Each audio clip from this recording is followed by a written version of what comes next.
Hi hello नमस्कार. आज आपण पाहूया मेथीचे पराठे.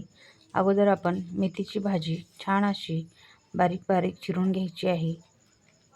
हे पहा, माझी अर्धी भाजी चिरून झाली आणि अर्धी थोडीशी राहिली आहे. आता ही मी भाजी एवढी चिरून घेते.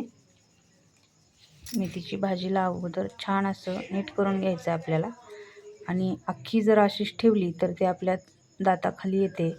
त्याच्यामुळे आपल्याला ही भाजी छान अशी लहान लहान चिरून घ्यायची आहे, जेणेकरून आपल्या दाताला ती अडकणार नाही.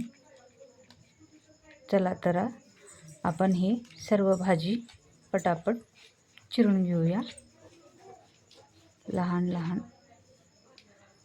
आणि याच्यामध्ये बोट आपले कापण्याची भीती असते, तर थोडी सांभाळून. आणि ही माझी भाजी चिरून झालेली आहे.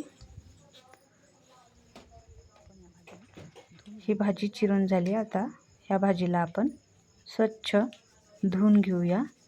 1-2 पाण्याने धुवायची आहे आणि हळूवार ह्या भाजीला धुवायचं आहे, नाहीतर ती कडू लागेल. ही बघा, माझी भाजी धुवून झाली आणि एका ताटलीमध्ये मी मोठ्या भाजी आणि गव्हाचं पीठ घेतलेलं आहे. त्याच्यामध्ये थोडासा ओवा घेतलेला आहे आणि तो ओवा अख्खा न टाकता हाताने थोडासा चोळून चोळून मी त्याच्यावर टाकेन.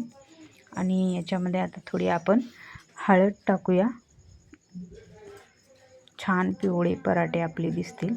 आणि आपल्याला आवर्जून हा ठेचा आहे हिरव्या मिरचीचा, तो टाकायचा आहे. या पराठ्याचा जीव आहे हा ठेचा म्हणजे.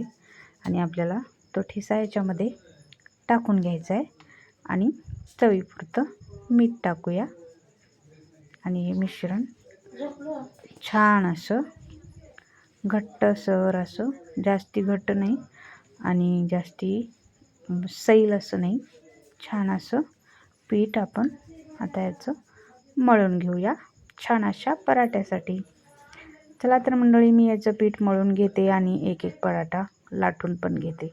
हे बघा, माझं पीठ मळल्यानंतर शेवटी असं झालेलं आहे. आणि आता मी याचा एक एक एक पराठा लाटून घेते. हे बघा, लाटणी कशी करायची. हाताला पीठ चिटकतं, त्याच्यामुळे आपल्या हाताला थोडं थोडं तेल लावून घ्यायचं आणि थोडं पीठ लावून आपल्याला बेलण्यानं साधं लाटून घ्यायचं आहे. सोपी प्रोसेस आहे मंडळी. बघा मग एक वेळेस तुम्ही पण नक्की ट्राय करा आणि पराठा कसा वाटला मला कमेंटमध्ये नक्की कळवा.